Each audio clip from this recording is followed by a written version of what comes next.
Hello hello hello hello hello. क्या live हो गया बच्चों? एक सेकेंड।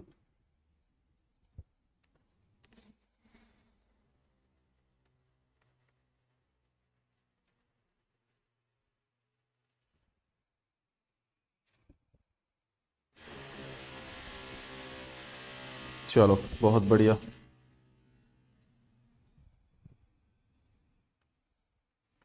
हेलो।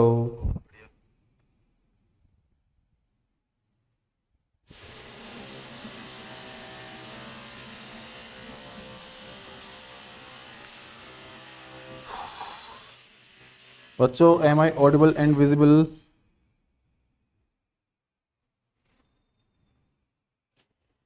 हाँ बेटा, 7:30 से पहले ही ख़त्म कर देंगे।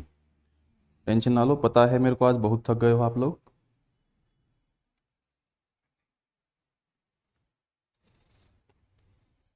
Good evening, good evening, good evening. चलो, तो कैसे हो सभी लोग?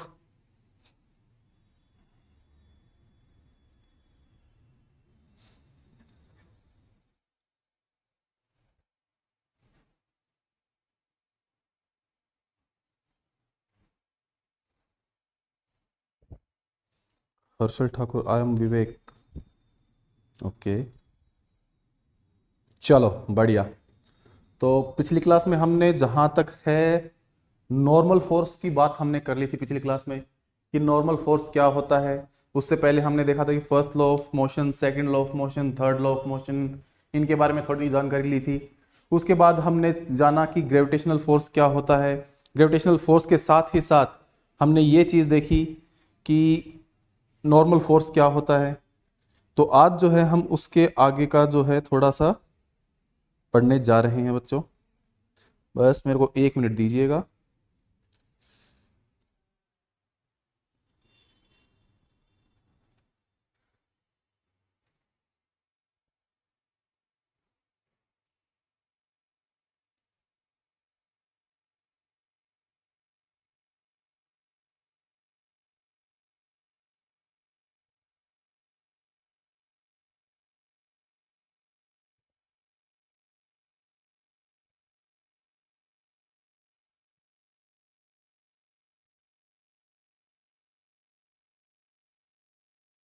सर, आज पुली रिलेटेड क्वेश्चंस होंगे। देखते हैं बेटा कहाँ तक पहुंच पाते हैं। चलो, तो स्टार्ट करते हैं लेक्चर बच्चों। तो आज जो हमारा डिस्कशन स्टार्ट करने जा रहे हैं, हम वो करने जा रहे हैं टेंशन फोर्स से। कौन सा? Tension force. Tension force. चलो भाई, बहुत बढ़िया।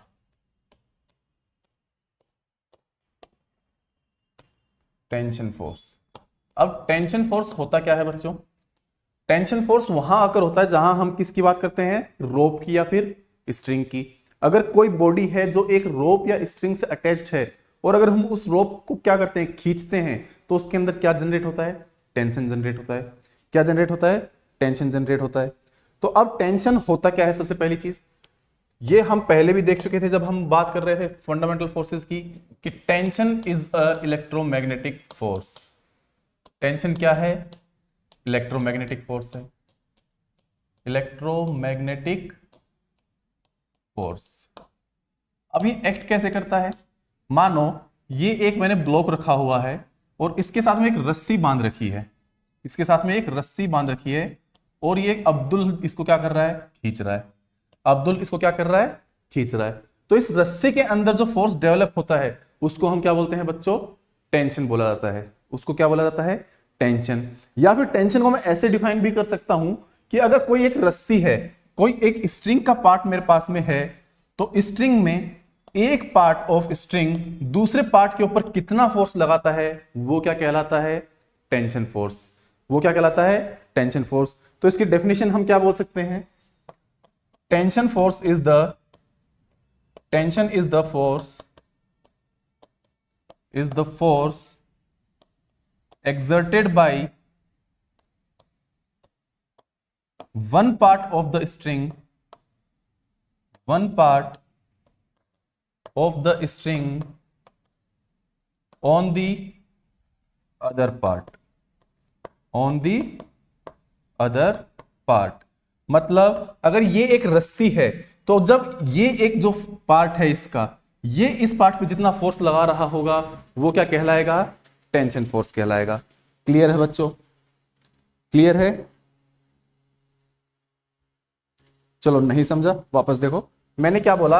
अगर कोई एक रस्सी है उसके अंदर मैं इस तरीके से कर रहा हूं कि एक साइड में ब्लॉक लगा रखा है मैंने और दूसरी साइड से उसको कोई खींच रहा है, तो उसके अंदर एक फोर्स जनरेट होगा उस रस्सी के अंदर, उसी को हम क्या बोलते हैं? टेंशन।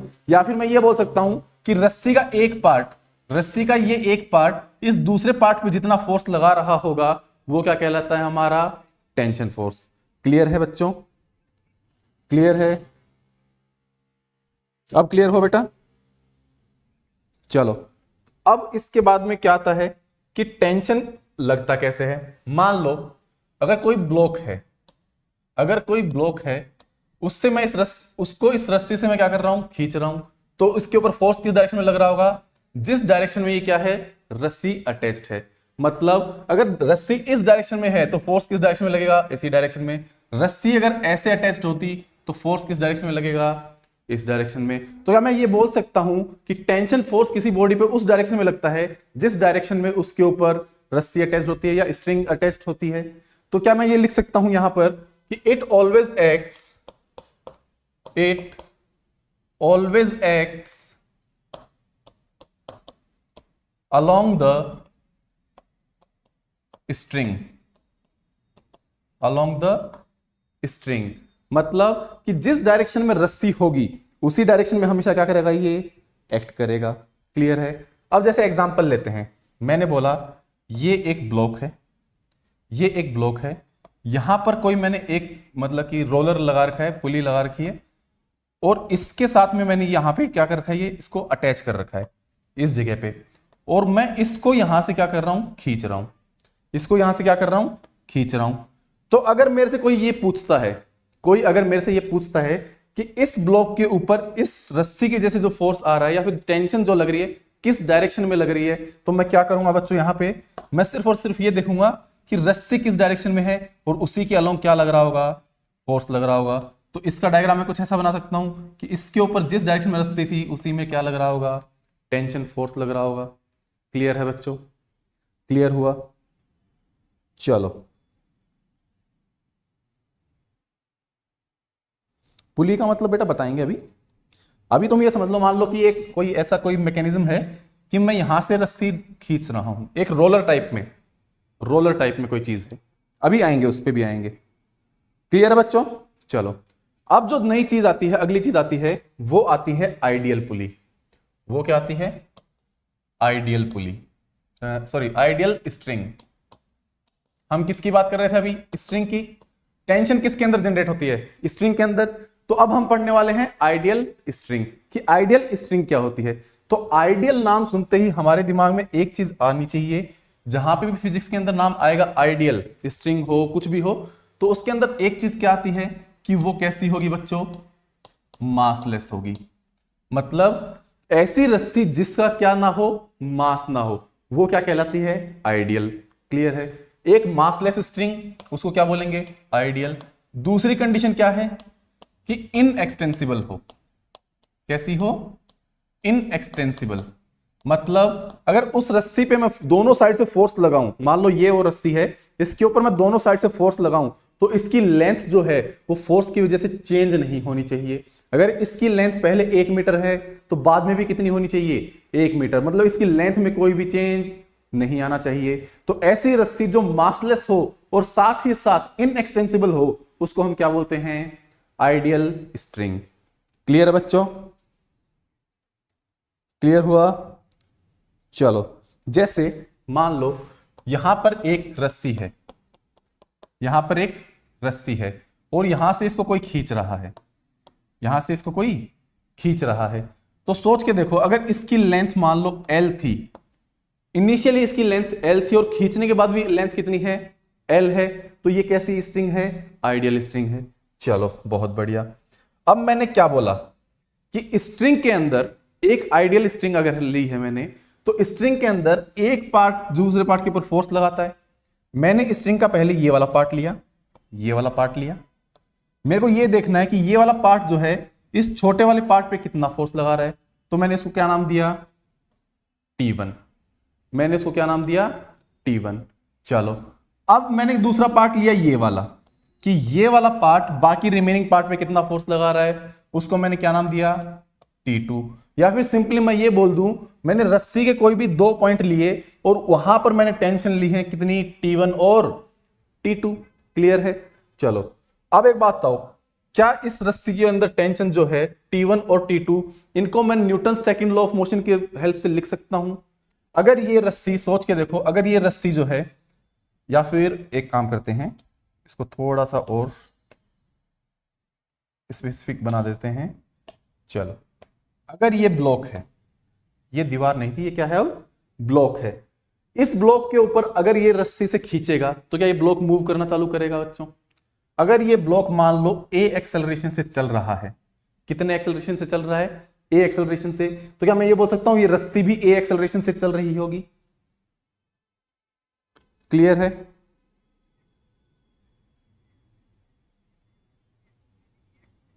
चलो बढ़िया।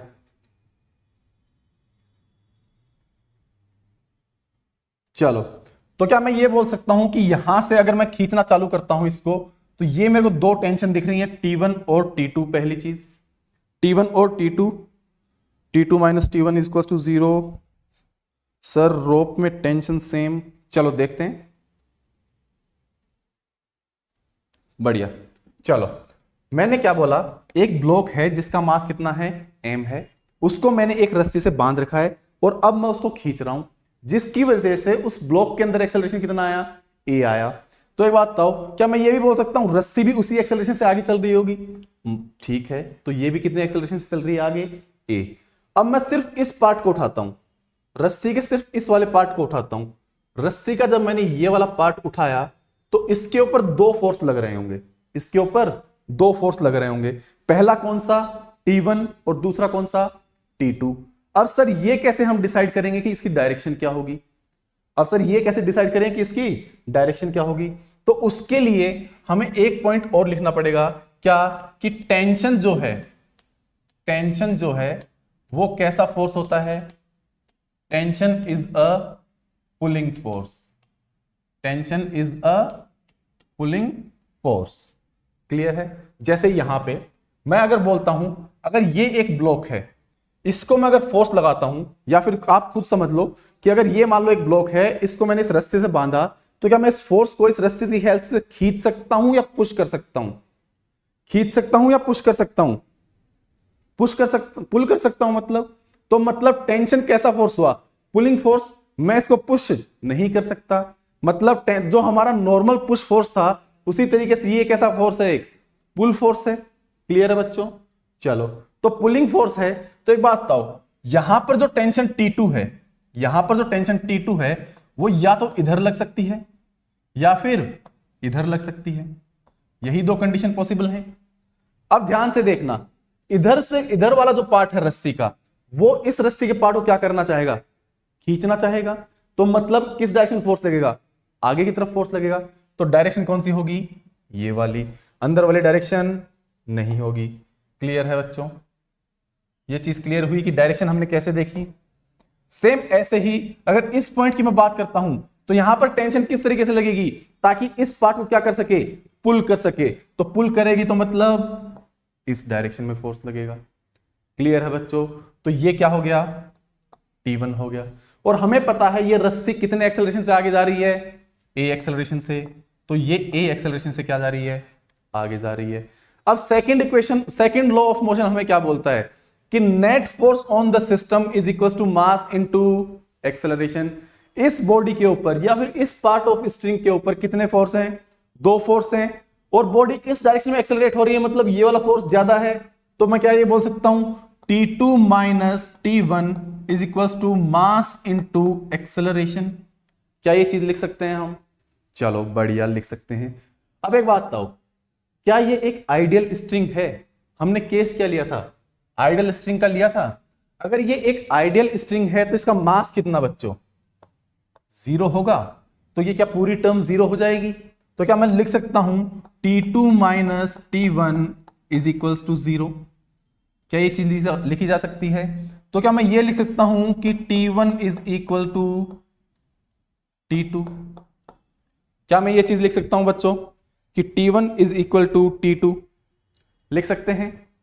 तो यहां से एक चीज जो निकल के आई है कंक्लूड करने के लिए हमारे पास में, वो क्या आई है कि अगर कोई एक हमें आइडियल स्ट्रिंग दे रखी है, कोई हमें आइडियल स्ट्रिंग दे रखी है, उसके मैं कोई भी 2 पॉइंट उठा लूं, उसके अंदर हमेशा टेंशन कितनी आएगी? इक्वल आएगी। तो क्या मैं ये बोल सकता हूं कि tension at each point of the string is same? और स्ट्रिंग कैसी होनी चाहिए उस केस में? एक आइडियल स्ट्रिंग। तो मैं यहां पर नोट डालकर एक पॉइंट लिख सकता हूं, क्या?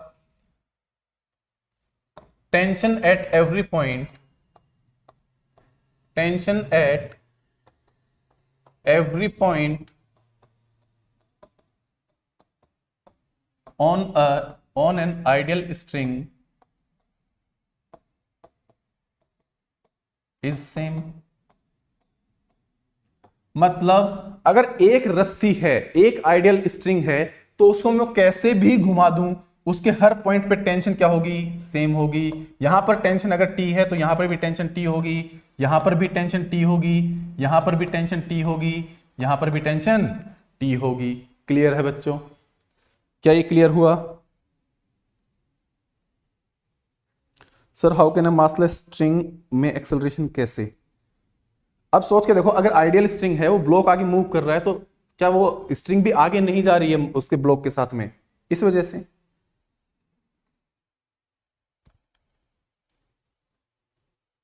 Sir I qualified IOQM with 50 marks, I am in 9th। बढ़िया, बहुत बढ़िया।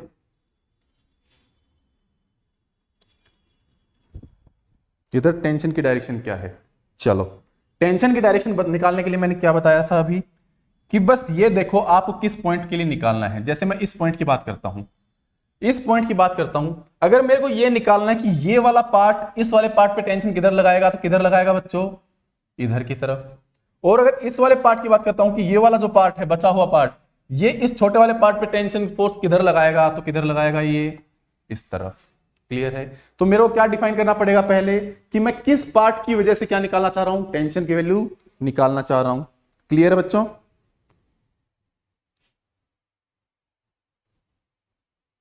चलो, बहुत बढ़िया। तो अभी तक हमने क्या देखा कि टेंशन की डेफिनेशन देखी पहले, कि टेंशन होता क्या है? The amount of force exerted by one part of the string on the other part of string is called tension. उसके बाद में हमने क्या जाना टेंशन के बारे में, कि tension is a pull type of force. Tension कैसा फोर्स होता है? पुल टाइप ऑफ फोर्स होता है। क्लियर है?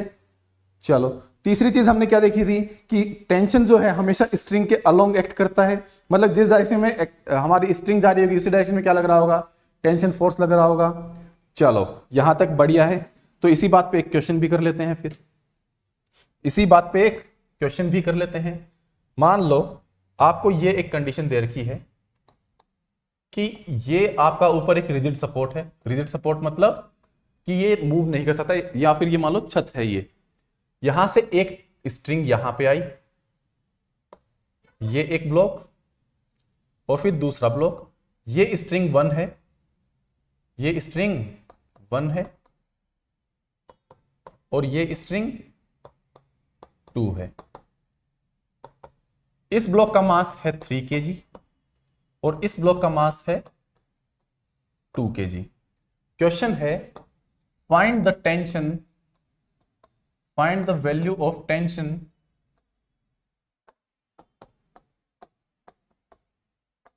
इन स्ट्रिंग 1 एंड 2। चलो बच्चों, फटाफट ट्राई करो।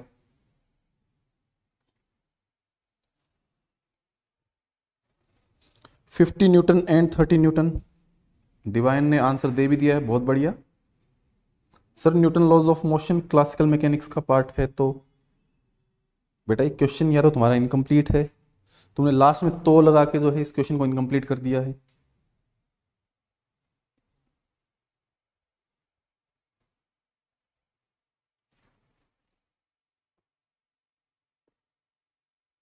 चलो भाई बताओ, फटाफट बताओ।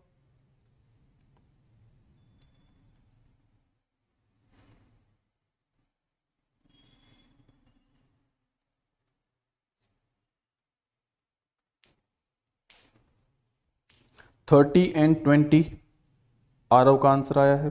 चलो देखते हैं, चेक करते हैं।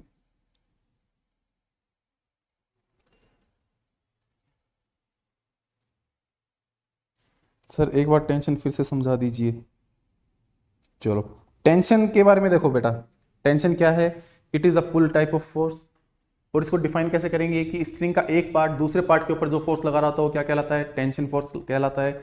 और ये कब आता है? जब हम किसी ब्लॉक को या फिर किसी भी कोई दो बॉडीज को हम रस्सी से अटैच करते हैं, तो रस्सी के अंदर जो फोर्स जनरेट हुआ है उसी का नाम क्या है? टेंशन है। क्लियर है? पुल टाइप ऑफ फोर्स है। बाकी हमें जो है सेकंड लॉ ऑफ मोशन लगा के आंसर निकालना होता है इसका।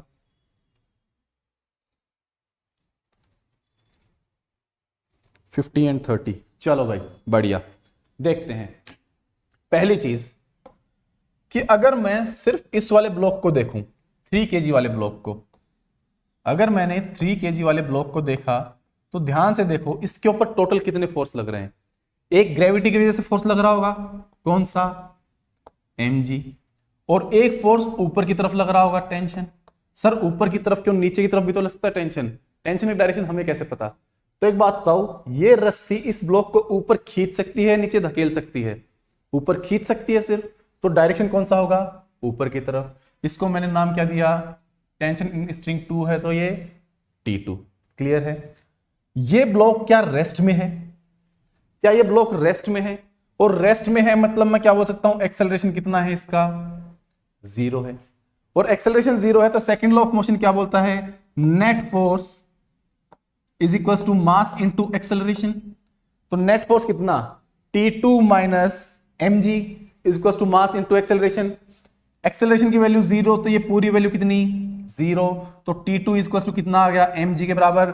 m कितना है? 3, तो 3 into 10 is equal to 30 newton. Clear है बच्चों? T2 की वैल्यू कितनी आ गई? 30 न्यूटन। यहां तक कोई डाउट? चलो अब बात करते हैं 2 kg फोर्स की। अगर मैं 2 kg वाले फोर्स को देखता हूं तो 2 kg वाले फोर्स पे एक तो ऊपर की तरफ टेंशन लग रही है जो इस स्ट्रिंग की वजह से होगी, उसको मैंने क्या नाम दिया? T1। एक ये स्ट्रिंग है जो इसके ऊपर फोर्स लगा रही होगी, टेंशन फोर्स, और इसकी डायरेक्शन क्या होगी? ये रस्सी इसको क्या कर सकती है? खींच सकती है। तो मतलब ये किस तरफ लगेगी? नीचे की तरफ। और ये कौन सा होगा? T2 के बराबर। चलो तीसरी चीज, इसके ऊपर एक फोर्स और लग रहा है, कौन सा? mg। और इसका भी एक्सेलरेशन कितना है? 0 है। तो क्या मैं लिख सकता हूं T1 minus T2 minus mg is equal to 0? क्या ये लिखा जा सकता है? यहां से T1 की वैल्यू कितनी आई? T2 plus mg। T2 की वैल्यू कितनी आ गई थी? 30 न्यूटन प्लस mg, इसका मास कितना है? 2 kg इंटू 10 20। तो कितना आया बच्चों? 50 न्यूटन। क्लियर है? तो T1 की वैल्यू कितनी आई? 50 न्यूटन। और T2 की वैल्यू कितनी आई? 30 न्यूटन। बहुत बढ़िया। चलो हर्षल ठाकुर 30 एंड 50, मानवी उपाध्याय 50 एंड 30। वेट मुझे नोट करने दो, फटाफट नोट करो बेटा। +4। बहुत बढ़िया।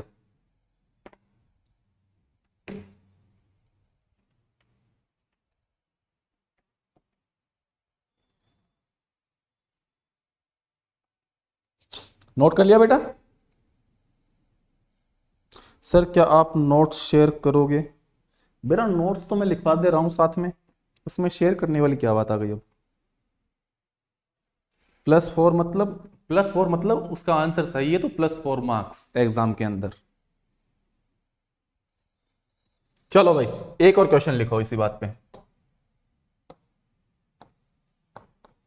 क्वेश्चन ये दे रखा है कि मान लो ये एक सरफेस है, दूसरी सरफेस एक ये है। ओहो,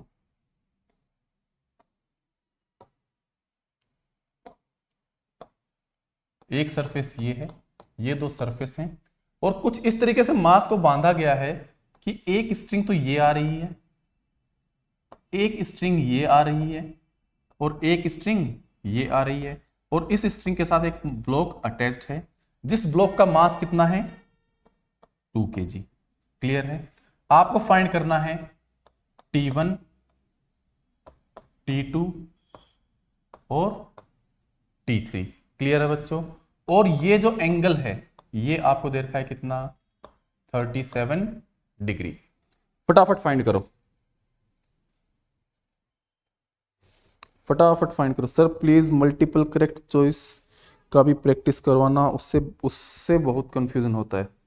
चलो बेटा देखते हैं, बिल्कुल करवाएंगे आपको।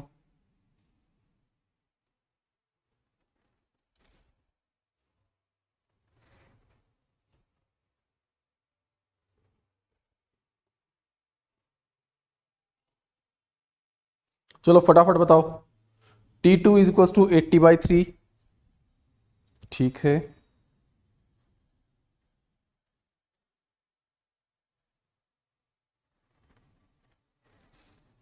T1, T2 और T3 तीनों की वैल्यू बतानी है बच्चा, फटाफट बताओ।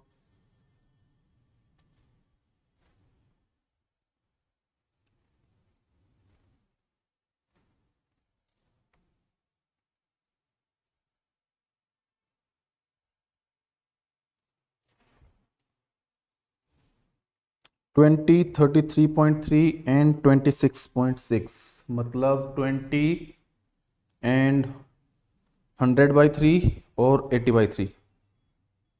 चलो चलो बढ़िया। इधर देखो भाई सभी लोग, एक बात बताओ, अगर मैं इस पॉइंट को देखूं, सिर्फ इस वाले पॉइंट को, तो इस पॉइंट में मेरे को तीन फोर्स लगते हुए नजर आ रहे हैं। एक फोर्स ये है, कौन सा, T1। एक फोर्स ये है, कौन सा, T2। और एक कौन सा, T3। क्या यही तीन फोर्स लगते हुए नजर आ रहे हैं मेरे को? चलो ये वाला एंगल कितना है, 37 डिग्री। तो पहली चीज मैं एक काम करता हूं, इस वाले फोर्स के T3 के कंपोनेंट ले लेता हूं। T3 के मैंने जब कंपोनेंट लिए तो एक कंपोनेंट तो ये आएगा और एक कंपोनेंट ये आएगा। ये कितना आएगा, T3 cos 37, और ये कितना आएगा, T3 sin 37। क्लियर है बच्चों? इस वाले को भूल जाओ। अब सर यहां तक तो हमें समझ में आ गया कि अब इक्वेट करना है हमें। इक्वेट क्यों करना है? क्योंकि सर ये जो पॉइंट है ना, ये रेस्ट पे है। ये रेस्ट पे है मतलब एक्स एक्सिस के अलोंग जितने फोर्स होंगे और वाई एक्सिस के अलोंग जितने फोर्स होंगे उनका समीशन कितना आना चाहिए, 0 आना चाहिए। तो मतलब कि T1 minus T3 sin 37 is equal to 0 होना चाहिए, क्योंकि एक्सेलरेशन 0 है। तो T1 इज इक्वल टू क्या होना चाहिए, T3 sin 37। ठीक है, पहली इक्वेशन। सर दूसरी इक्वेशन ये बन जाएगी इस एक्सिस के अलोंग, जहां से क्या आएगा, T2 is equal to T3 cos 37। Sir ये दो इक्वेशन तो बन गई। अब आगे क्या करें, अब आगे क्या करें? तो आगे सोल्व करने का तरीका क्या है वो सुनो। एक ब्लॉक दिख रहा है तुम्हें, ये क्या ये ब्लॉक भी रेस्ट में है? इस ब्लॉक के ऊपर कितने फोर्स लग रहे हैं, दो फोर्स लग रहे हैं। एक ऊपर की तरफ कौन, T1, एक नीचे की तरफ कौन, mg। और मास कितना है इसका, 2 kg। एक्सेलरेशन कितना है इसका, 0। तो क्या मैं बोल सकता हूं T1 minus mg is equal to mass into acceleration, जो कितना होगा, 0। तो T1 की वैल्यू कितनी आ गई, mg के बराबर। मास कितना, 2, तो g की वैल्यू कितनी, 10, और mg की वैल्यू कितनी, 20 न्यूटन। क्लियर हुआ बच्चों? क्लियर हुआ सभी को? चलो बहुत बढ़िया। T1 की वैल्यू कितनी आ गई, 20 न्यूटन। सेम ऐसे ही एक काम करो, ये T1 की वैल्यू उठाओ और यहां पुट करो। तो यहां पुट करी, जब इस वाली इक्वेशन के अंदर पुट करी, तो 20 is equal to T3 into sine 37 कितना होता है, 3/5। 3/5 को इधर ला जाके मल्टीप्लाई कर दो, तो T3 की वैल्यू कितनी आई, 5 इंटू 20, 100/3 न्यूटन। क्लियर है बच्चों? क्लियर हुआ? सर प्लीज एक बार फिर से बता दीजिए, एक बार फिर से देखो। इस पॉइंट को अगर मैं रेफरेंस मानता हूं तो इसके ऊपर तीन फोर्स लग रहे हैं, एक T1, एक T2 और एक T3। T3 के मैंने कंपोनेंट कर लिए। T3 के मैंने क्या किया, कंपोनेंट। क्यों? क्योंकि ये एक्सिस बनती हुई नजर आ रही है मेरे को, दोनों एक्सिस के अलोंग इसका एक्सेलरेशन कितना है, 0 है, मतलब रेस्ट में है। और रेस्ट में है तो क्या मैं बोल सकता हूं कि T1 is equal to T3 कितना होगा sin 37 और T2 इज इक्वल टू क्या होगा T3 cos 37। क्लियर है बच्चों। अब ये T3 की जो ऐसे ही वैल्यू आई इसको यहां पुट कर दो तो T2 is equal to 100/3 into cos 37 कितना 4/5 ये कितना आया 20 इंटू 4 80/3 न्यूटन। क्लियर है बच्चों। क्लियर हुआ।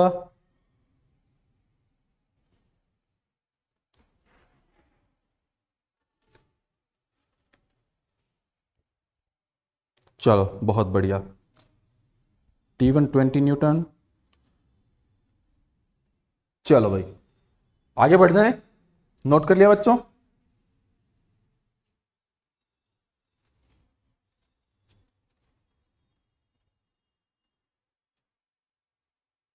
चलो अगला क्वेश्चन देखो। अगला क्वेश्चन क्या दिया गया बच्चों। अगला क्वेश्चन दिया गया है कि एक सरफेस है जिसके ऊपर दो ब्लॉक रखे हुए हैं कुछ इस तरीके से। कितने ब्लॉक रखे हुए हैं टोटल 2 ब्लॉक। एक का मास है 2 kg और एक का मास कितना है 1 kg और इसके ऊपर तुमने क्या किया फोर्स लगाया और उस फोर्स की वैल्यू कितनी है बच्चों 10 न्यूटन। उस फोर्स की वैल्यू कितनी है 10 न्यूटन या फिर कैलकुलेशन के लिए इसको 10 की बजाय 12 ले लो ज्यादा बेटर रहेगा। 12 न्यूटन कितना है 12 न्यूटन। तो फाइंड करना है इसमें। Find a part acceleration of each block. Acceleration of each block. B part normal applied by 2 kg block on 1 kg block. चलो भाई बताओ फटाफट।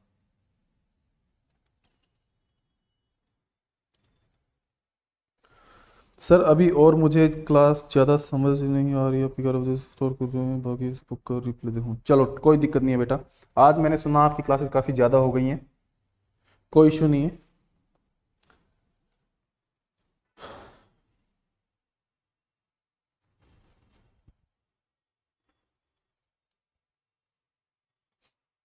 Four metre per second square.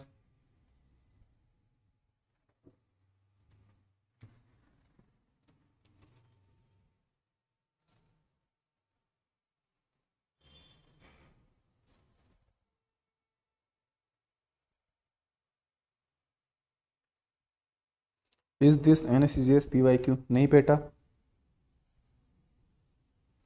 NSCGS PYQ में शायद डेटा कुछ और था। लगभग सेम क्वेश्चन है लेकिन डेटा कुछ और था उसमें।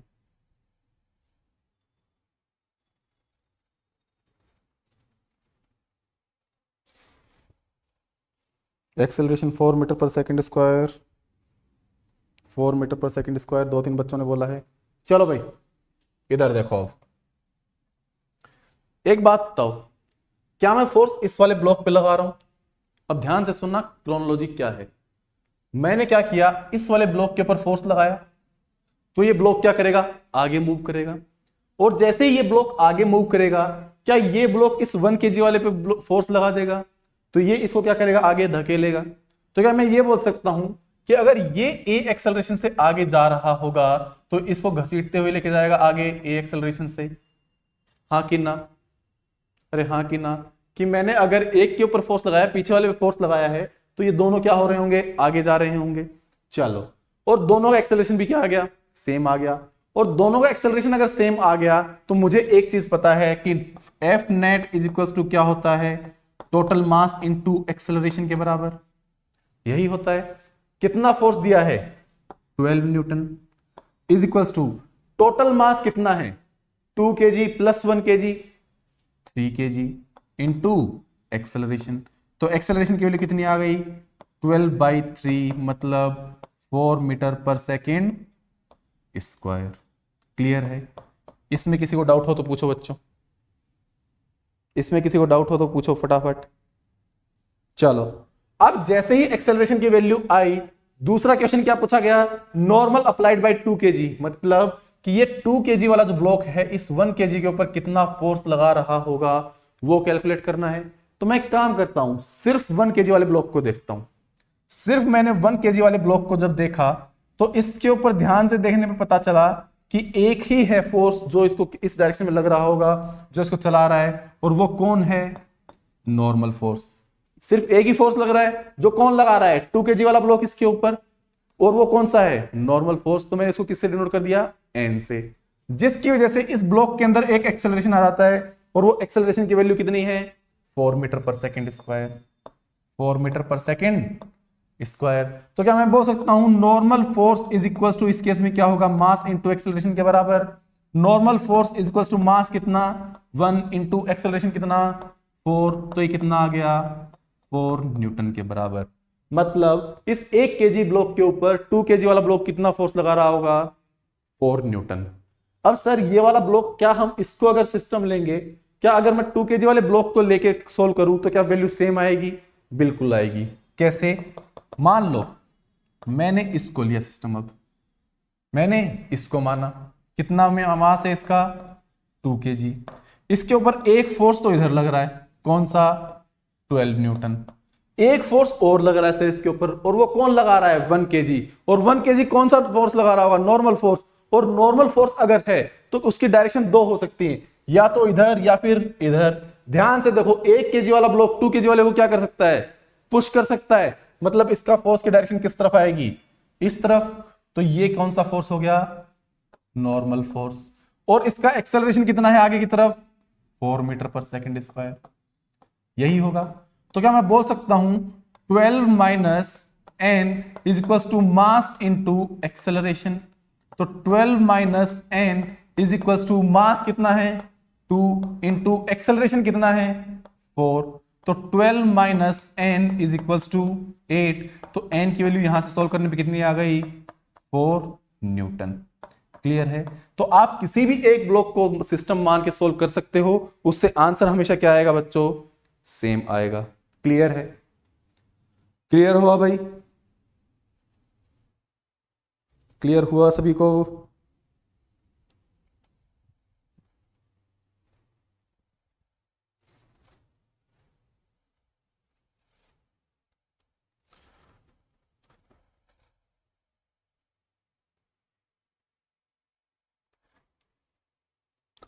सर ये कौन सी बुक से पढ़ूं, बेटा आप नोट्स देख लो, बाकी कोई भी एक बुक ले लो जिसके अंदर प्रीवियस ईयर क्वेश्चंस हों, या फिर जिसके अंदर एनएसजीएस लेवल के क्वेश्चंस हों, क्वेश्चन बैंक टाइप में, और उसकी प्रैक्टिस करो आप। चलो एक और क्वेश्चन देखते हैं, फिर इसी पैटर्न पे एक और क्वेश्चन देखते हैं, फिर आगे बढ़ जाएंगे। इसी पैटर्न पे एक और क्वेश्चन है इस बार, लेकिन 3 ब्लॉक दे रखे हैं आपको। एक ब्लॉक ये है, एक ब्लॉक ये है, और एक ब्लॉक ये है। एक का मास 3 kg, एक का मास 2 kg, और एक का मास 1 kg।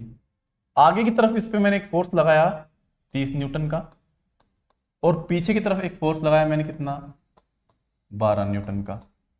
अब आपको फाइंड क्या करना है वो बता देता हूं। फाइंड करना है सबसे पहली चीज, A part acceleration of each block, acceleration of each block.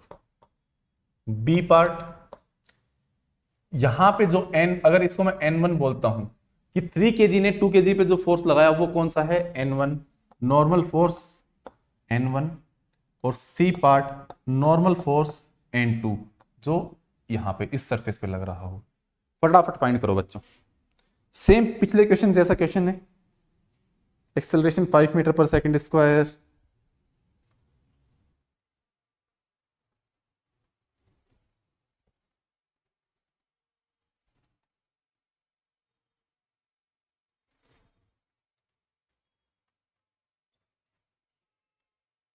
चलो भाई बताओ, फटाफट बताओ क्या आएगा आंसर।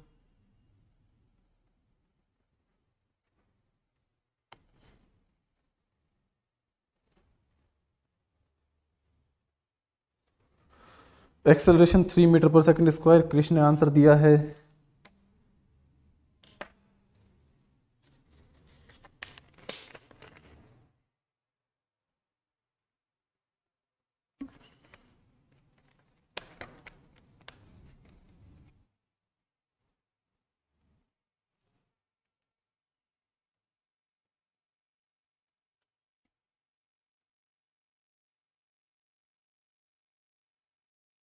आज ज़्यादा क्वेश्चन प्रैक्टिस ही करेंगे बच्चों।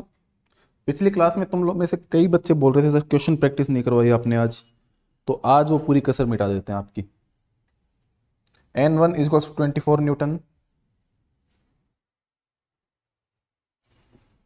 बढ़िया, चलो देखते हैं।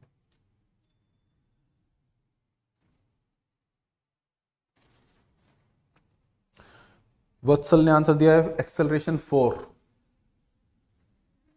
चलो भाई इधर देखो, अब काफी आंसर्स आ गए हैं, ध्यान से देखो हो क्या रहा होगा। क्या ये दोनों फोर्स जो लग रहे हैं दोनों साइड से लग रहे हैं? पहली चीज, क्या मैं नेट फोर्स निकाल लूं? अगर इस पूरे को मैं एक सिस्टम मान लूं, एक पूरे को एक ही ब्लॉक मान लूं, तो उसके ऊपर दो फोर्स लगते हुए नजर आ रहे हैं मेरे को, एक 30 न्यूटन इधर से और 12 न्यूटन इधर से। क्या मैं इनको पूरे को एक सिस्टम मान लूं तो मेरे को एक फोर्स लगता हुआ नजर आ रहा है, जो कितना होगा 30 माइनस 12, कितना है वो 18 न्यूटन, है कि नहीं? तो पहले अगर ए पार्ट की मैं बात करता हूं तो फॉर्मूला क्या होता है, f net is equal to mass into acceleration, यही होता है। एफ नेट की वैल्यू कितनी, 30 माइनस 12 कितना आया था 18, इज इक्वल टू इनका टोटल मास कितना है 3 प्लस 2 प्लस 1 6 इंटू एक्सेलरेशन। तो एक्सेलरेशन की वैल्यू कितनी आई बच्चों 3 metre per second square. Clear है सभी को? क्लियर हुआ? चलो बहुत बढ़िया। अब एक काम करो, इस 3 kg वाले ब्लॉक को उठाओ, सिर्फ और सिर्फ इस 3 kg वाले ब्लॉक को उठाया मैंने, और इसके ऊपर देखा कितने फोर्स लग रहे हैं, कौन सी डायरेक्शन में, हॉरिजॉन्टल डायरेक्शन के अंदर। इसके ऊपर टोटल मेरे को दो फोर्स लगते हुए नजर आए। एक फोर्स ये लग रहा है कितना 30 न्यूटन, और एक फोर्स ये 2 kg वाला ब्लॉक लगा रहा होगा इसके ऊपर, जो कितना होगा N1, कितना है N1। और ये ब्लॉक जो है किधर मूव कर रहा है, आगे की तरफ, और एक्सेलरेशन कितना आया है A is equal to 3 metre per second square. Newton second law of motion हमें याद है कि net force is equal to mass into acceleration. Net force कितना है 30 minus N1 is equal to mass कितना 3 इंटू एक्सेलरेशन कितना 3। तो यहां से N1 की वैल्यू कितनी आई बच्चों 30 minus 9 is equal to 21 newton. Clear है बच्चा लोग? N1 की वैल्यू कितनी आई 21 newton. N1 is equals to 24 newton and acceleration 5 metre per second square. गलत। चलो अब एक काम करते हैं, N1 तो आ गया, N2 निकालने के दो तरीके, या तो इस 2 kg वाले को मान लो, इसको लेके कंसीडर करके सॉल्व कर लो, या फिर 1 kg वाले को कंसीडर करके सॉल्व कर लो। कोई से को भी लेके कंसीडर करके सॉल्व कर लो, आंसर क्या आएगा सेम आएगा। मैंने क्या किया 1 kg वाले को उठाया, 1 kg वाले पे अब कितने फोर्स लगते हुए नजर आ रहे हैं आपको, दो फोर्स, एक तो इधर से लग रहा है कौन N2, और एक इधर से लग रहा है कौन 12 न्यूटन। और इसका एक्सेलरेशन किधर है आगे की तरफ, जो कितना है 3 metre per second square. Newton second law of motion क्या बोलता है, net force is equal to mass into acceleration. Net force कितना N2 minus 12 is equal to mass कितना 1 इंटू एक्सेलरेशन कितना 3। तो N2 की वैल्यू कितनी आई 3 plus 12 is equal to 15 newton. कितनी आई बच्चों 15 न्यूटन। क्लियर है? किस किस का सही था भाई 15 न्यूटन। चलो किस किस का सही आया? सॉरी सर 12 न्यूटन दिखाई ही नहीं दिया यार, इतना तो छोटा तो मैंने लिखा भी नहीं है।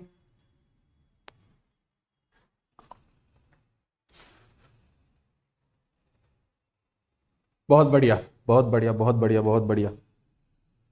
क्वेश्चन का लेवल थोड़ा सा और बढ़ाते हैं अब, इजी क्वेश्चंस तो काफी हो गए, थोड़ा सा लेवल और बढ़ाते हैं। लेवल थोड़ा सा बढ़ाने पे एक क्वेश्चन आता है वापस से कि मानो ये एक ब्लॉक रखा है और ये एक ब्लॉक रखा है, ठीक है। ये दो ब्लॉक रखे हुए हैं कुछ इस तरीके से। कंडीशन ये दी हुई है कि दोनों को इस बार आपस में टच नहीं है, एक रस्सी से बांध रखा है हमने। क्या कर रखा है? एक रस्सी से बांध रखा है। इसका मास है 2 kg और इसका मास है 3 kg, और इसके ऊपर मैं एक सामने की तरफ फोर्स लगा रहा हूं 20 न्यूटन का। कितना? 20 न्यूटन का। आपको फाइंड क्या करना है? Find a part, acceleration of each block,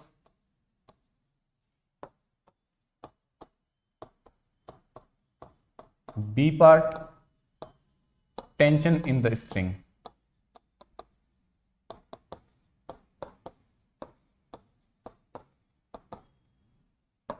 चलो भाई लग जाओ काम पे। सर एक्सेलरेशन निकालते वक्त 12 न्यूटन दिखाई ही नहीं दिया जल्दी जल्दी में। कोई बात नहीं, कोई दिक्कत वाली बात नहीं है।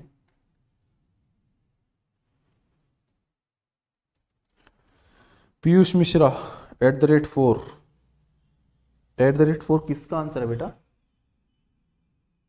ए का या बी का? वत्सल ने बोला है acceleration 20/3 metre per second square. चलो देखते हैं।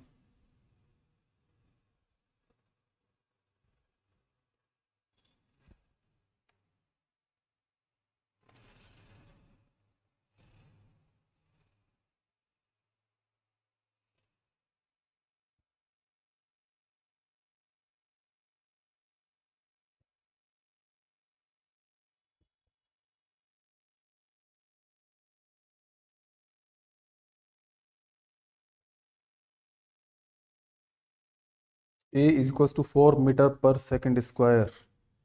कृष कुमार ने आंसर दे दिया है। चलो भाई बहुत बढ़िया। इधर ध्यान दो। अब इधर देखो भाई, एक बात बताओ कि अगर मैं इस ब्लॉक को खींचता हूं 20 न्यूटन फोर्स लगा के, ध्यान से देना, इस ब्लॉक को अगर मैंने खींचा 20 न्यूटन फोर्स लगा के, तो ये अगर रस्सी से बंधे हुए हैं तो क्या ये इसको खींचते हुए लेके जाएगा? अगर ये आगे एक्सेलरेशन ए से जाएगा तो क्या ये भी आगे एक्सेलरेशन ए से जाएगा? क्या मैं ये बोल सकता हूं दोनों ब्लॉक जो हैं आगे एक्सेलरेशन ए से जा रहे होंगे? तो अगर मैं ये बोलूं कि इसका एक्सेलरेशन आगे ए है तो इसका भी एक्सेलरेशन कितना होगा? ए होगा। तो मैं एक काम करता हूं, इसको पूरे को ही एक ब्लॉक मान लूं, इसको पूरे को ही एक ब्लॉक मान लूं। मैंने इसको क्या किया? एक ब्लॉक माना पूरा। इस पूरे को अगर ब्लॉक माना तो इसका मास कितना? 5 kg, और इसके ऊपर फोर्स कितना? 20 न्यूटन। और Newton second law of motion क्या बोलता है? Net force is equals to mass into acceleration. तो एक्सेलरेशन की वैल्यू कितनी आ गई? 4 metre per second square. Clear बच्चों? 4 metre per second square acceleration आ गया। तो अब एक बात बताओ, अगर मेरे को टेंशन निकालनी है, अगर मेरे को टेंशन निकालनी है तो क्या मैं दोनों में से कोई भी ब्लॉक चूज करूं मेरी टेंशन सेम आएगी? क्यों? अगर रस्सी एक है तो उसके अंदर टेंशन भी क्या होगी? सेम होगी और हर पॉइंट पे इक्वल होगी। तो मैं अगर 2 kg वाले ब्लॉक को मास अगर सिस्टम लेता हूं, 2 kg वाले ब्लॉक को अगर मैंने सिस्टम माना, तो इसका आगे की तरफ एक्सेलरेशन कितना आया है अभी अभी? 4 मीटर पर सेकंड स्क्वायर। और इसके ऊपर ध्यान से देखो तो सिर्फ एक ही फोर्स लगते हुए नजर आ रहा है, जो कौन है? टी है। क्या टेंशन के अलावा इसके ऊपर कोई फोर्स और लग रहा है? नहीं लग रहा। तो मैं ये बोल सकता हूं net force is equal to mass into acceleration. तो T is equal to mass कितना? 2 इंटू एक्सेलरेशन कितना? 4। तो टेंशन की वैल्यू कितनी आई? 8 न्यूटन। क्लियर है बच्चों? क्लियर हुआ? T is equal to 0 and acceleration 4 metre per second square. बहुत ही बढ़िया। गलत आंसर। कृष कुमार ने आंसर दे दिया था T is equal to 8 newton. बहुत बढ़िया भाई, बहुत बढ़िया, बहुत बढ़िया।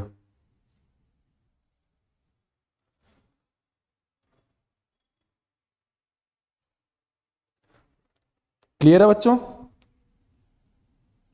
क्लियर है? चलो एक क्वेश्चन और करते हैं, फिर अगले टॉपिक पे बढ़ जाएंगे। एक क्वेश्चन और करते हैं, एक क्वेश्चन ये क्योंकि कराना थोड़ा सा जरूरी लगा मेरे को, ये क्वेश्चन कराना कि मान लो आपको ऐसे नंबर ऑफ ब्लॉक्स दे रखे हैं, एक ब्लॉक ये है, एक ब्लॉक ये है, फिर एक ब्लॉक ये है। इसके ऊपर मैंने फोर्स लगाया कितना, 12 न्यूटन। कितना फोर्स लगाया, 12 न्यूटन। ये 2 kg, ये 1 kg और ये 3 kg। ठीक है, 12 न्यूटन मैंने फोर्स आगे की तरफ लगाया, एक फोर्स पीछे की तरफ लगाया, कितना, 6 न्यूटन। और ये जो बीच वाला ब्लॉक है ना, मैंने इसके ऊपर भी एक फोर्स लगा दिया, कितना, 15 न्यूटन। कितना फोर्स लगा दिया, 15 न्यूटन। तो आपको फाइंड करना है, find acceleration of each block, find acceleration of each block, a part, b part, tension in string 1 and 2, tension in string 1 and 2। अगर ये स्ट्रिंग 1 है और ये स्ट्रिंग 2 है। बताओ बच्चों, फटाफट बताओ। फ्रिक्शन भी तो लगेगा पीछे की ओर। बेटा फ्रिक्शन अभी तक हम पढ़ ही नहीं रहे हैं तो नेगलेक्ट कर रहे हैं उसको। सरफेस कैसा मान रहे हैं अभी तक हम, smooth surface.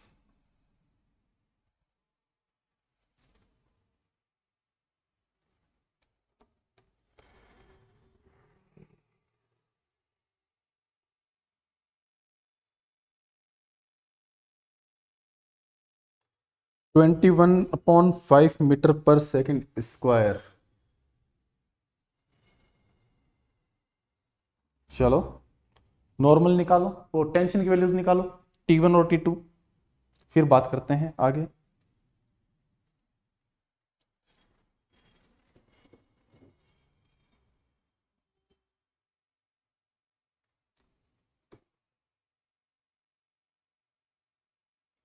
Acceleration 7/2 metre per second square.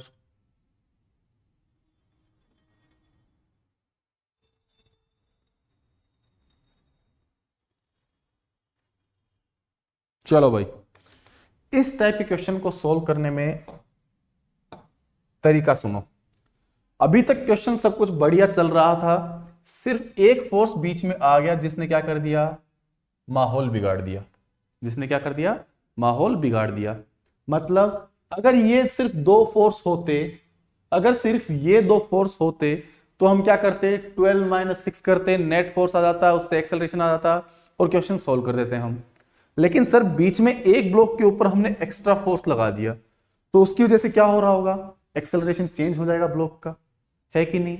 कितना चेंज हो जाएगा सर नहीं पता, इसका आंसर हमारे पास में अभी तक नहीं है।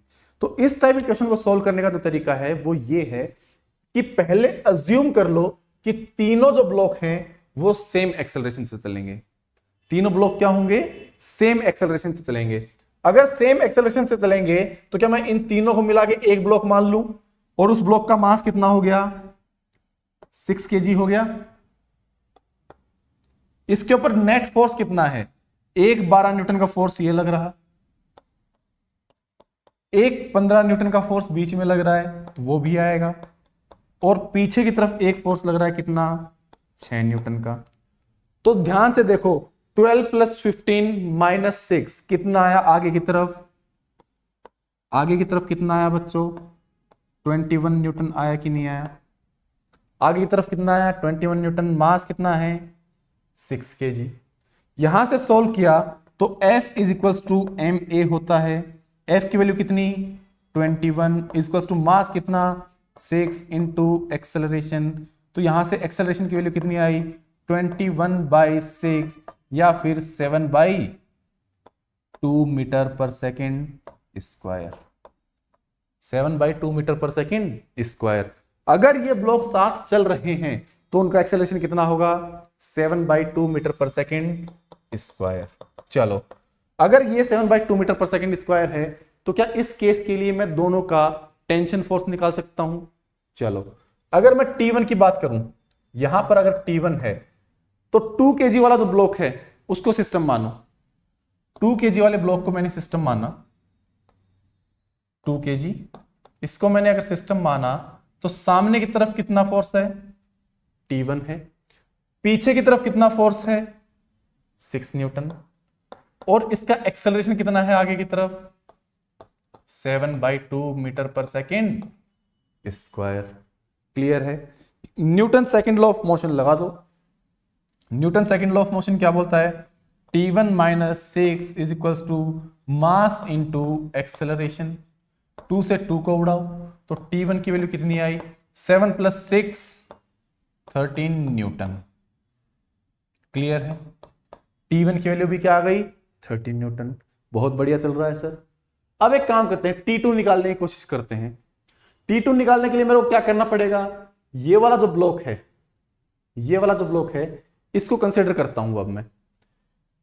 मास कितना है इस ब्लॉक का, 1 kg। आगे की तरफ फोर्स कितना, एक तो 15 न्यूटन लग रहा है, और दूसरा कौन लग रहा है भाई, ध्यान से देखो, दूसरा कौन लग रहा है, T2 लग रहा होगा, अरे हाँ कि ना, T2। और पीछे की तरफ कौन लग रहा है, T1। क्लियर है? और इसका एक्सेलरेशन कितना है आगे की तरफ, 7/2 मीटर पर सेकेंड स्क्वायर। क्या मैं यहां पर भी Newton second law of motion लगा दूं, net force equals to mass into acceleration. Net force कितना, 15 + T2 minus T1 is equals to mass into acceleration. 15 + T2 की वैल्यू हमें निकालनी है, माइनस T1 की वैल्यू हम अभी अभी निकाल चुके हैं, कितना, 13 इज इक्वल्स टू मास कितना, 1 इनटू एक्सेलरेशन कितना, 7/2। तो यहां से 15 - 13 कितना हुआ, 2 बचा, तो T2 इज इक्वल्स टू 2 उधर जाके क्या हो जाएगा, -7/2 -2, यही आया। तो यहां से T2 की वैल्यू कितनी आई बच्चों, T2 की वैल्यू कितनी आई यहां से, T2 is equals to 7 - 4/2 is equals to 3/2 metre per newton, metre per second square कह रहा हूं, कितना आएगा, न्यूटन, 3/2 न्यूटन। तो T2 की वैल्यू कितनी आ गई, 3/2 न्यूटन। जो हम एक काम करते हैं, वैलिडेट करते हैं, किससे, 3 kg वाले ब्लॉक को लेके।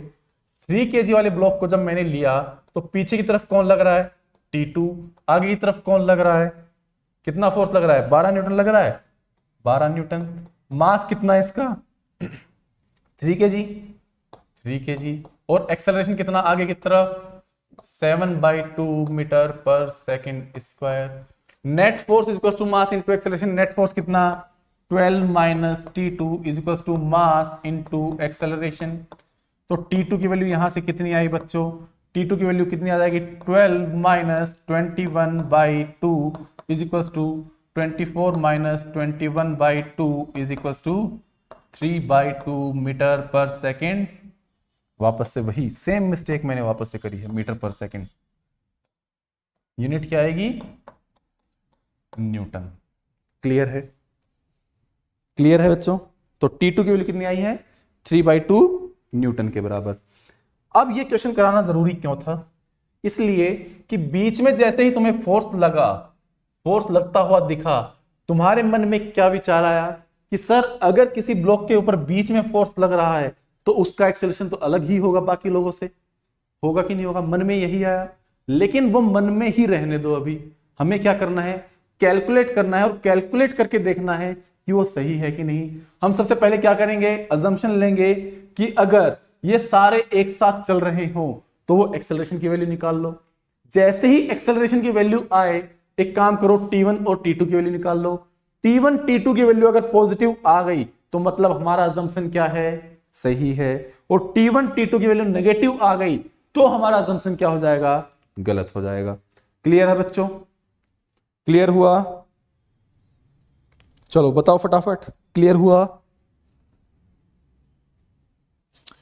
वत्सल आर्या, कृष्ण कुमार, बहुत बढ़िया,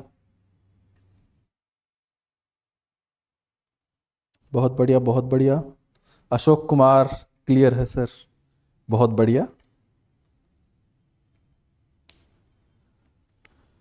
चलो भाई, बहुत बढ़िया। तो अब आते हैं हम अगले टॉपिक पे। अगला टॉपिक नहीं, यही कि सर हम क्वेश्चन तो कर रहे हैं, कि सर हमने क्वेश्चन तो किया, लेकिन कई बार क्या हो रहा है, हम कंफ्यूज हो रहे हैं कि सर फोर्स की डायरेक्शन क्या लें, या फिर इस बॉडी के ऊपर कौन कौन से फोर्स एक्ट करेंगे वो कैसे डिसाइड करें, या फिर ये कैसे डिसाइड करें कि कौन कौन सी बॉडीज को मिला के हम सिस्टम ले सकते हैं। ये सारे सवाल अब भी मन में हैं। उसके चक्कर में हो क्या रहा है सर, हम किन्हीं दो गलत बॉडीज को सिस्टम मान लेते हैं और हमारा आंसर क्या हो जाता है, गलत हो जाता है। हमारा आंसर क्या आता है, गलत आता है। तो उसको जो है हम सही करने के लिए क्या पढ़ेंगे बच्चों, फोर्स एनालिसिस। उसके लिए हम क्या पढ़ेंगे बच्चों, फोर्स एनालिसिस।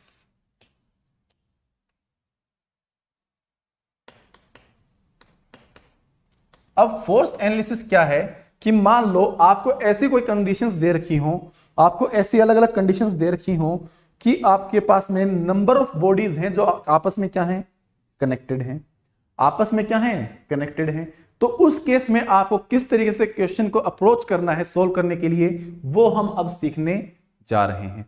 ठीक है, तो इसकी कुछ बेसिक सी स्टेप्स होती हैं। पहली जो स्टेप है बच्चों वो है डिफाइन द सिस्टम। वो क्या है बच्चों, डिफाइन द सिस्टम। अब डिफाइन द सिस्टम मतलब सर, मतलब सिस्टम कैसे हम डिफाइन करेंगे। जैसे मैंने बोला कि 5-6 बॉडी हैं, एक साथ क्या कर रखी है हमने, रस्सियों से बांध बांध के उनको अटैच कर रखा है और एक अलग कोई एक सीक्वेंस बना दिया हमने उनका। ठीक है, तो कौन सी ऐसी बॉडीज हैं सर जिनको हम मान के एक सिस्टम मान सकते हैं, वो कैसे डिसाइड करें। तो उसके लिए पहले हमें यह जानना पड़ेगा कि सिस्टम होता क्या है। तो सिस्टम होता क्या है, उसके लिए क्या बोलेंगे हम बच्चों, कि सिस्टम के बारे में अगर मैं बोलूं तो क्या बोलूंगा, द सिस्टम शुड फॉलो, कि सिस्टम कोई भी, अगर मैं बॉडी बोल रहा हूं कि कोई भी 2 बॉडीज हैं या फिर 3 बॉडीज हैं, उनको मैं सिस्टम कब मान सकता हूं, तो उसके लिए कंडीशन क्या है, the system should follow, the system should follow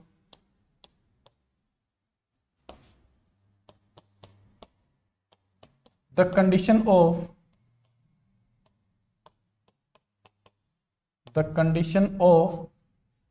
pure translational motion, pure translational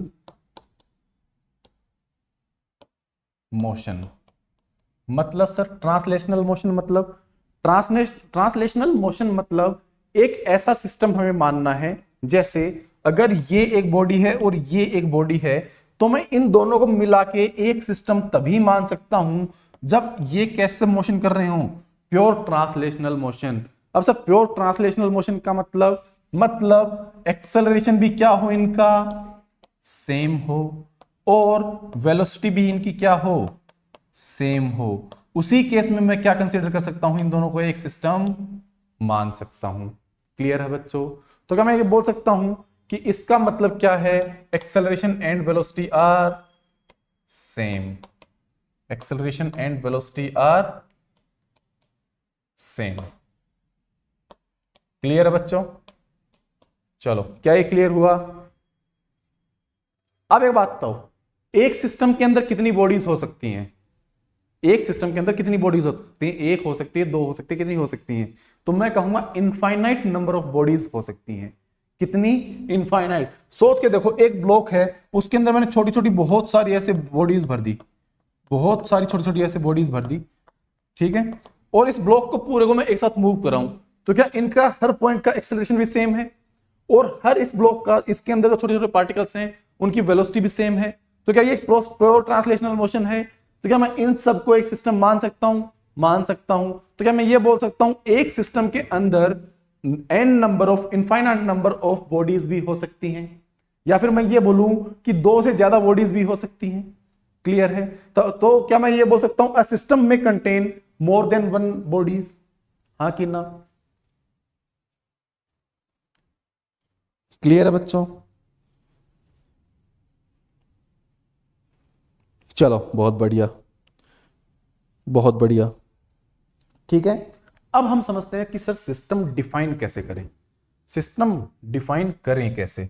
तो उसके लिए एक बहुत ही बेहतरीन सा एक एग्जांपल है, वो लेते हैं कि मानो ये एक ब्लॉक रखा है, इसके ऊपर एक ब्लॉक रखा है, ये है ए, ये है बी, और जस्ट आगे की तरफ एक और ब्लॉक रखा है, ब्लॉक सी।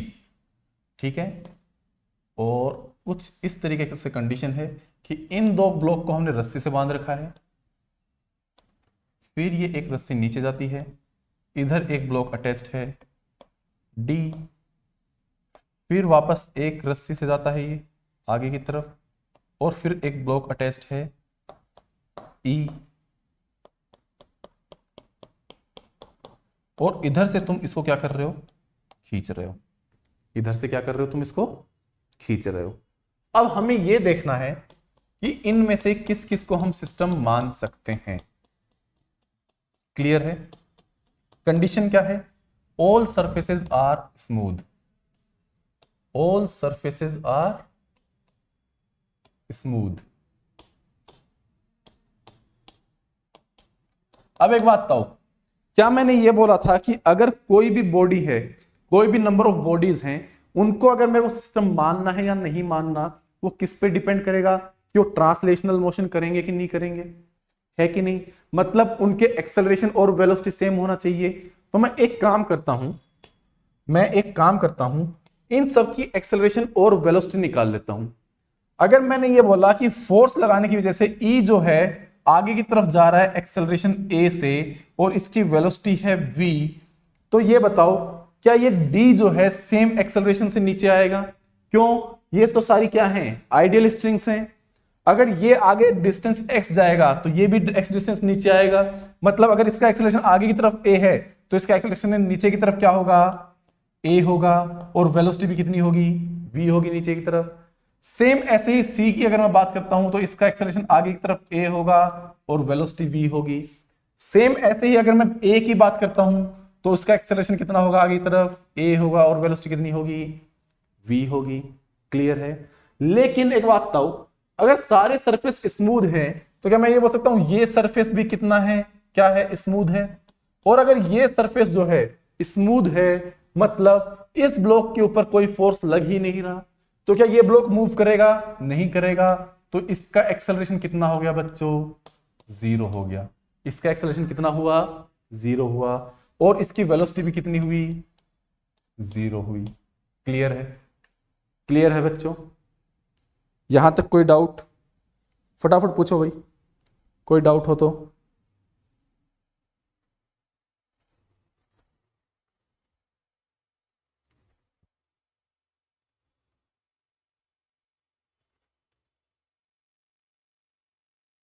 चलो बढ़िया। अब मैं आपसे क्वेश्चन पूछने वाला हूं, उनके आपको जवाब देने हैं। पहली चीज, क्या मैं ए एंड बी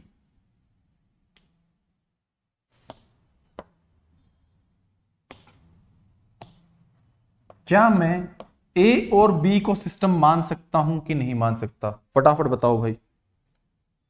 बी तो ए के साथ मूव करेगा बेटा, वो तब होता जब फ्रिक्शन लग रहा होता, लेकिन यहां पर फ्रिक्शन है ही नहीं, तो ए क्या करेगा, इसके नीचे स्लाइड कर जाएगा, वो वहीं की वहीं रह जाएगा। मोमेंट, वो याद है कुछ इनर्शिया पढ़ा होगा तुमने, इनर्शिया नाम की एक चीज पढ़ी थी हमने काइनेमेटिक्स के अंदर।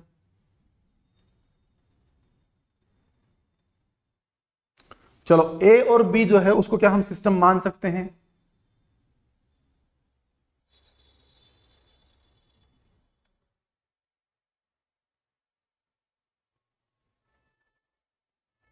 बोलो भाई।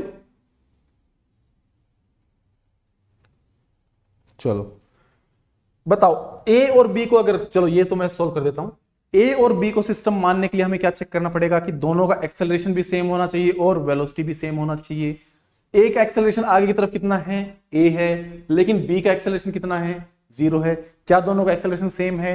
नहीं है। तो ये सिस्टम नहीं हो सकता। मतलब this can not be taken as a system. Same ऐसे ही मैं तुमसे अगर पूछूं कि a प्लस सी को मैं सिस्टम मान सकता हूं क्या? बताओ भाई, क्या मैं a प्लस सी को सिस्टम मान सकता हूं?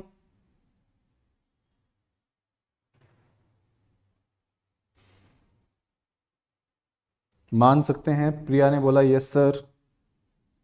बहुत बढ़िया। क्या मैं ए और सी को सिस्टम मान सकता हूं? बहुत बढ़िया, बहुत बढ़िया, यस। हाँ, क्यों? ए का एक्सेलरेशन आगे की तरफ कितना है? ए है। सी का एक्सेलरेशन कितना है? ए है। और डायरेक्शन भी सेम है, मैग्नीट्यूड भी सेम और डायरेक्शन भी सेम, तो इनको हम सिस्टम मान सकते हैं। सेम ऐसे ही क्या मैं ए प्लस ई को सिस्टम मान सकता हूं बच्चों? ए और ई को सिस्टम मान सकते हैं क्या? प्रिया ने बोला यस, बहुत बढ़िया। चलो, ए का एक्सेलरेशन कितना आगे की तरफ? ए। ई का एक्सेलरेशन कितना आगे की तरफ? ए। क्या डायरेक्शन भी दोनों की सेम है? बिल्कुल है, तो इसको भी हम सिस्टम मान सकते हैं। अब मैं तुमसे बोलता हूं, क्या मैं ए प्लस डी, ए और डी को सिस्टम मान सकता हूं कि नहीं? बताओ फटाफट, क्या मैं ए और डी को सिस्टम मान सकता हूं? बोलो भाई, फटाफट बोलो, फटाफट बोलो।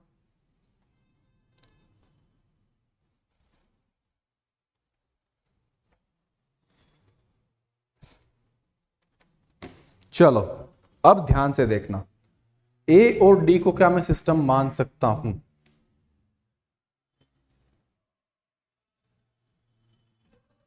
यस, काफी लोग बोल रहे हैं यस। तो इधर देखो, ए का एक्सेलरेशन कितना? ए का एक्सेलरेशन कितना आगे की तरफ? ए। डी का एक्सेलरेशन कितना? ए, लेकिन डायरेक्शन कौन सी है? डाउनवर्ड्स। अगर मैं आई कैप जे कैप की बात करूं, तो क्या मैं बोल सकता हूं एक्सेलरेशन ऑफ ए जो है वो कितना है? ए आई कैप।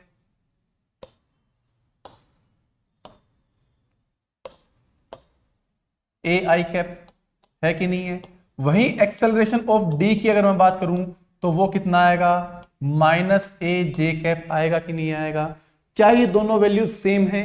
नहीं है। एक्सेलरेशन याद रखो कैसी क्वांटिटी है? वेक्टर क्वांटिटी है। उसके अंदर सिर्फ और सिर्फ मैग्नीट्यूड सेम होने से काम नहीं चलेगा, डायरेक्शन भी क्या होनी चाहिए? सेम होनी चाहिए। इस केस में ए की डायरेक्शन टुवर्ड्स ईस्ट है और डी की डायरेक्शन टुवर्ड्स साउथ है, तो क्या मैं ये बोल सकता हूं इन दोनों की डायरेक्शन अलग अलग है, इसलिए एक्सेलरेशन भी अलग अलग होगा, तो इन दोनों को मैं सिस्टम नहीं मान सकता। क्लियर है? अब बताओ, क्या मैं ए प्लस सी प्लस ई को सिस्टम मान सकता हूं? फटाफट बताओ भाई, क्या मैं ए प्लस सी प्लस ई को सिस्टम मान सकता हूं?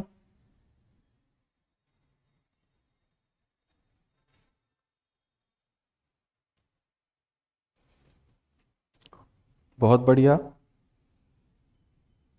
चलो, ए का एक्सेलरेशन कितना? ए आगे की तरफ। सी का एक्सेलरेशन कितना? ए आगे की तरफ। ई का एक्सेलरेशन कितना? ए आगे की तरफ। तो क्या तीनों का एक्सेलरेशन सेम डायरेक्शन में है? क्या तीनों का मैग्नीट्यूड सेम है?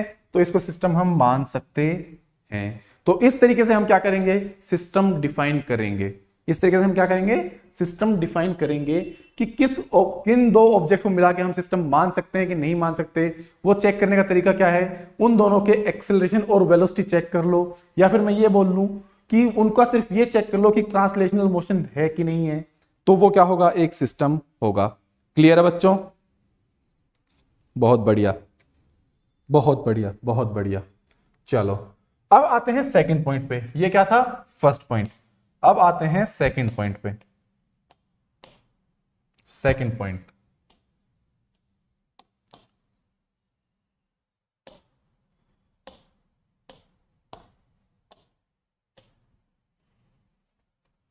सेकंड पॉइंट है बच्चों, define the surrounding. Define the surrounding. अब सराउंडिंग का मतलब क्या है बच्चों? सराउंडिंग का मतलब यह है कि जो भी तुमने सिस्टम माना है, जो भी तुमने सिस्टम माना है, तो उसके लिए हम क्या करेंगे? अब ये चेक करेंगे कि आसपास और कितनी ऐसी बॉडीज हैं, या फिर आसपास ऐसी कौन कौन सी बॉडीज हैं, या फिर कौन कौन सी ऐसी चीजें हैं जो उसको क्या कर सकती हैं? इन्फ्लुएंस कर सकती हैं, या उसके ऊपर फोर्स लगा सकती हैं। उन्हीं को क्या बोला जाता है बच्चों?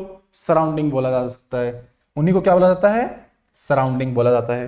क्लियर है? और ये जो सराउंडिंग है ना, ये दो टाइप की होती हैं। सराउंडिंग कितने टाइप की हैं? दो टाइप की।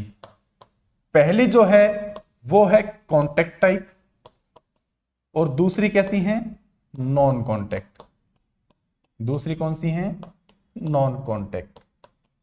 अब कॉन्टेक्ट टाइप सराउंडिंग कौन सी, जैसे एक ब्लॉक रखा है उसके साथ में मैंने दूसरा ब्लॉक रख दिया, तो क्या इन दोनों के बीच में कांटेक्ट हो रहा है? तो अगर मैं इसकी सराउंडिंग डिफाइन करूंगा तो क्या ये इसकी सराउंडिंग है? बिल्कुल है।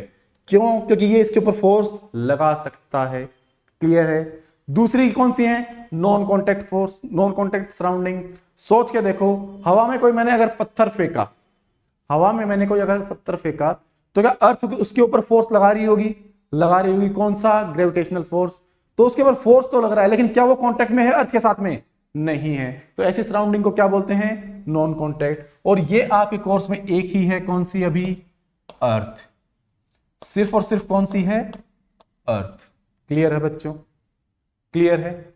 और ये जो है हम डिसाइड करेंगे देख के कि कांटेक्ट कितनी जगह से हो रहा है। नॉर्मल भी हो सकता है, टेंशन भी हो सकता है, फ्रिक्शन भी हो सकता है, वो हम क्या करेंगे? चेक करेंगे। क्लियर है बच्चों? चलो बहुत बढ़िया। यहां तक समझ में आया? यहां तक समझ में आया बच्चों सभी को? बोलो भाई।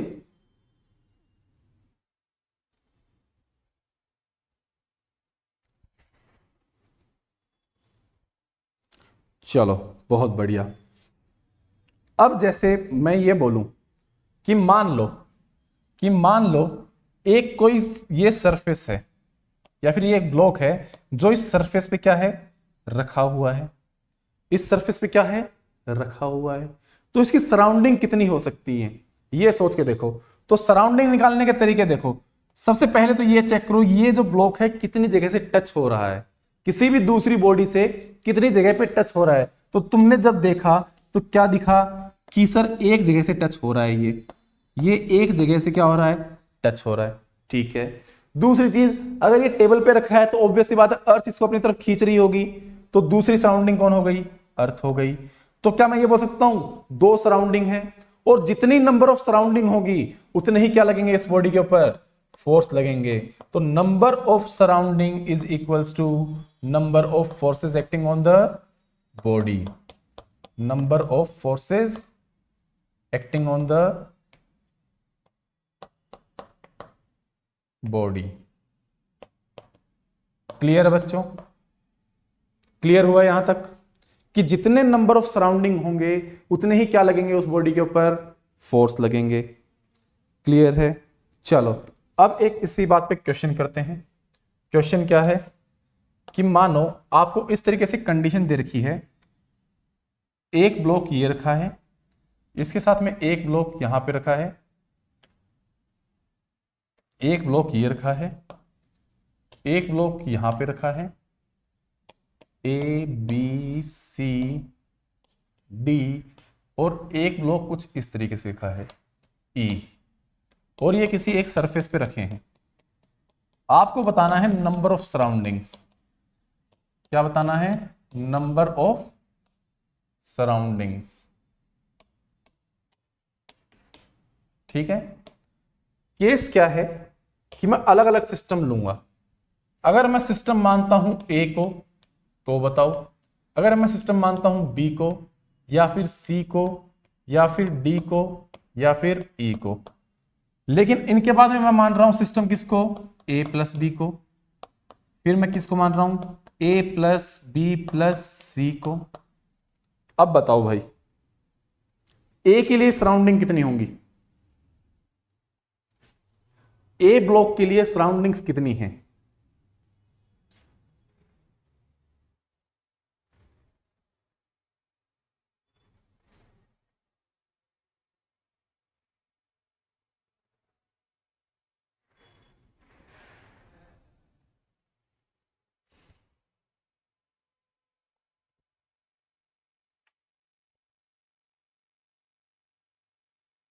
चलो इधर देखो, मैं क्या कह रहा हूं, ए के लिए मेरे को सराउंडिंग देखनी है।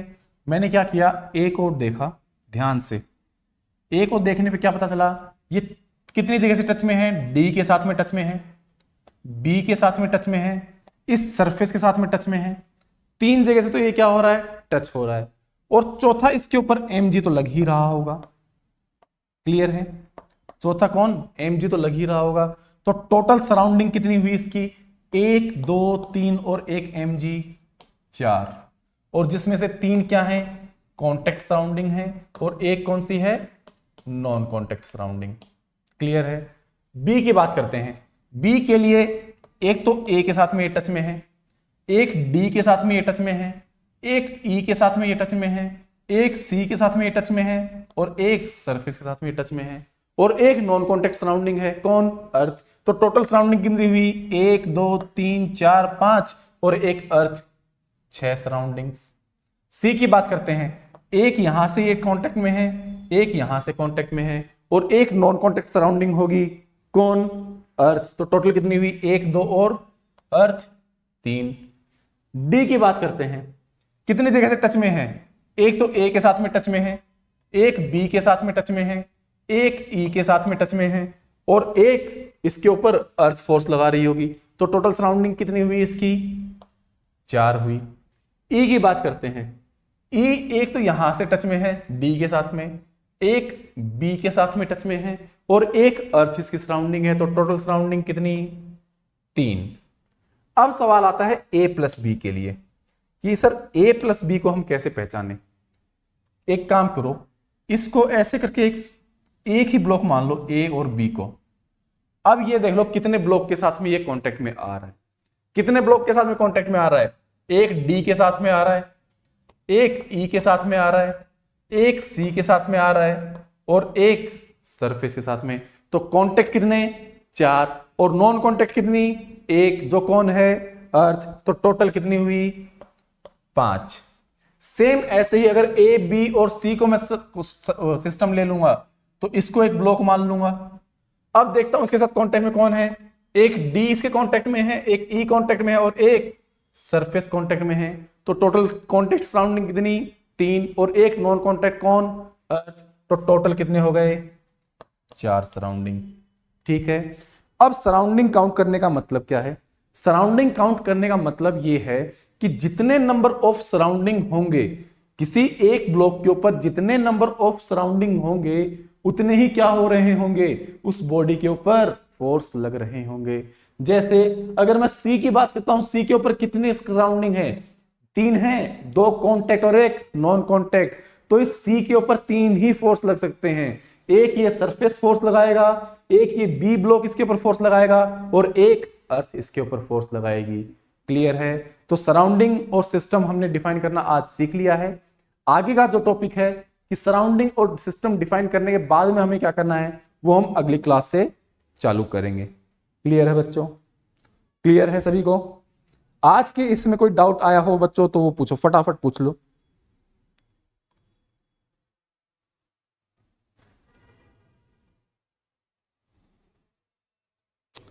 पूछो भाई, कोई डाउट है बच्चों आज की क्लास में?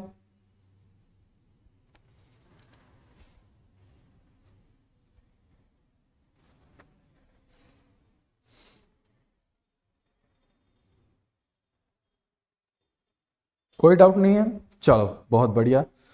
तो बच्चों अपन मिलेंगे अब अगली क्लास के अंदर। तब तक आप रिवाइज जरूर करते रहिएगा कि जो भी हमने पिछली क्लास के अंदर पढ़ा है उनका अच्छे से रिवीजन करना ज्यादा जरूरी है। रीजन मैं बता देता हूं, रीजन इसलिए क्योंकि ये जो है आपके बिल्कुल बेसिक्स क्लियर हो रहे हैं। अगर बेसिक्स में आप अटक जाओगे तो आगे जाके क्वेश्चंस के अंदर बहुत ज्यादा दिक्कत आएगी। तो ये जो चीज है ना कि किस तरीके से हम सिस्टम डिफाइन करते हैं, किस तरीके से हम सराउंडिंग डिफाइन करते हैं, ये चीज आप सीख के आना अगली क्लास के अंदर। अच्छे से खुद से क्वेश्चन बनाओ और खुद से ही उसकी प्रैक्टिस करो, सिस्टम डिफाइन करो, सराउंडिंग डिफाइन करो, इस तरीके से। ठीक है बच्चों, चलिए गुड नाइट।